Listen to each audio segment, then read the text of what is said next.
அனைவருக்கும் வணக்கம். வாழ்க பல்லாண்டு, வாழ்க வளமுடன். நாம் இன்றைக்கி இந்த பதிவில் என்ன பார்க்க போகிறோம் அப்படின்னா, நிறைய பேருடைய கனவே சொந்த வீடு, சொந்த நிலம் வாங்கணும் அப்படிங்கிறது தான் இருக்கும்.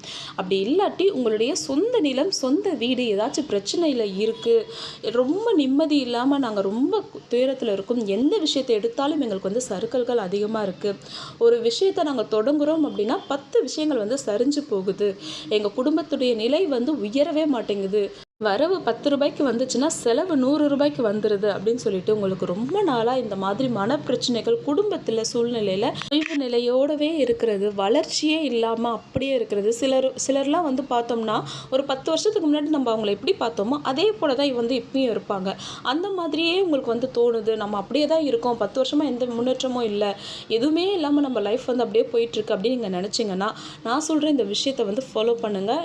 நிச்சயமாக ஒரு 3 வாரங்கள் நீங்கள் இதை செய்யும் பொழுதே நல்ல மாற்றங்கள் உங்களுக்கு தெரிய ஆரம்பிக்கும். நிறைய பேருக்கு பலன் கொடுத்த ஒரு பரிகாரம். நிச்சயமாக நீங்களும் முயற்சி செய்து பாருங்கள். இந்த வீடியோ பார்க்குறதுக்கு முன்னாடி இன்னும் நம்ம சேனலை சப்ஸ்கிரைப் பண்ணாத அன்பர்கள் சப்ஸ்கிரைப் பண்ணிக்கோங்க. ஆன்மீகம் தொடர்பாக இன்னும் நிறைய விஷயங்களை நீங்கள் தெரிஞ்சுக்கலாம். இப்போ நம்ம வீடியோ பார்த்துடலாம். ஒருவருடைய ஜாதக நிலையில் செவ்வாய் பகவான் நல்ல வலுவாக இருக்கும்போது அவங்களுக்கு சொத்து தகராறு, நில தகராறுங்கிறது அவ்வளவா இருக்காது. செவ்வாய் பகவானுக்கு உரிய தெய்வம் யாருன்னு கேட்டிங்கன்னா முருகப்பெருமான் தான். இந்த வீடு, நிலம் சம்பந்தப்பட்ட பிரச்சனைகள் எதுவாக இருந்தாலும் நம்ம வழிபாடு செய்ய வேண்டிய முக்கியமான தெய்வமே முருகர் தான். அதுவும் பார்த்தீங்கன்னா செவ்வாய்க்கிழமைகளில் நீங்கள் முருகரை வழிபாடு செய்யும் பொழுது என்ன பிரச்சனையாக இருந்தாலும் சரியாகி உங்களுக்கு முன்னேற்றங்கிறது ஏற்படும். அதுவும் பார்த்தீங்கன்னா நான் சொல்லக்கூடிய இந்த திருத்தலம், அதாவது சிறுவாபுரின்ற ஊரில் எழுந்தருளி இருக்கக்கூடிய முருகப்பெருமான். நம்மள பலருக்கு இந்த சிறுவாபுரி முருகனை பற்றி நல்லாவே தெரிஞ்சிருக்கும். ரொம்பவே பவர்ஃபுல்லான கடவுள். நிறைய பேருக்கு அந்த கோவிலுக்கு போயிட்டு நல்ல மாற்றங்கள், முன்னேற்றங்கள் அடைஞ்சிருக்கு. அதற்கு சாட்சியாக நானும் இருக்கேன். நான் பெற்ற அந்த பலனை நீங்களும் பெற வேண்டும் அப்படின்றதுக்காக தான் நான் இந்த ஒரு பதிவை உங்களுக்கு கொடுத்துருக்கேன். நிறைய பேர் நானே பார்த்துருக்கேன், ரொம்ப ஏழ்மை நிலையில் இருந்தவங்க, ரொம்ப கடன் பிரச்சனையில் இருந்தவங்க, குடும்ப சொந்தக்காரங்களே அவங்கள ரொம்ப அடிமைத்தனமாக வச்சுருந்தவங்க கூட இப்போ அந்த முருகனை வழிபாடு செய்து அவங்க குடும்ப சூழ்நிலையிலும் முன்னேற்றம் அடைஞ்சிருக்காங்க. அதே போல் பொருளாதார நிலையிலும் முன்னேற்றம் அடைஞ்சிருக்காங்க.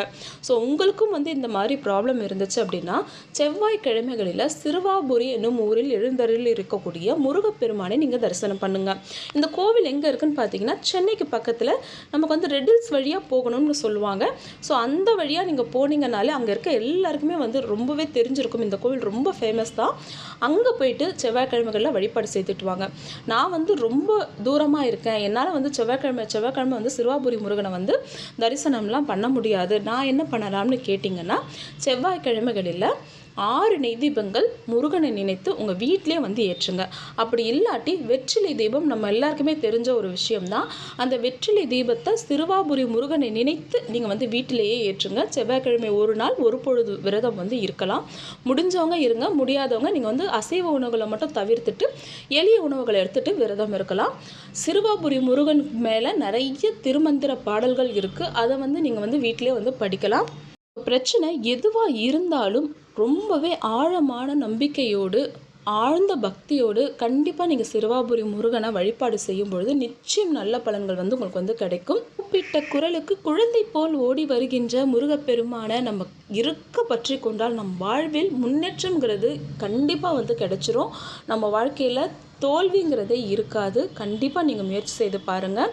உங்களுடைய வீடு, நிலம் பிரச்சனையாக இருக்கட்டும், அல்லது மனதளவில் ஏதாச்சும் பிரச்சனையாக இருக்கட்டும், பந்தங்கள், அண்டை அயலார் உங்களை ரொம்ப மன வருத்தத்திற்கு உள்ளாக்குறாங்க அப்படின்னாலும் இந்த சிறுவாபுரி முருகனை வழிபாடு செய்யும்பொழுது அந்த பகையெல்லாம் மாறி உறவாக மாற ஆரம்பிக்கும்.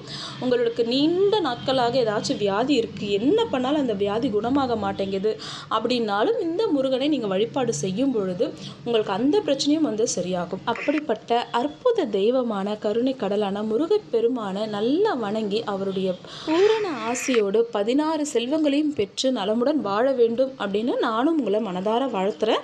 இந்த பதிவு பிடிச்சிருந்ததுன்னா மறக்காமல் ஒரு லைக் பண்ணுங்கள். சேனல் பிடிச்சிருந்தா சப்ஸ்கிரைப் பண்ணிக்கோங்க.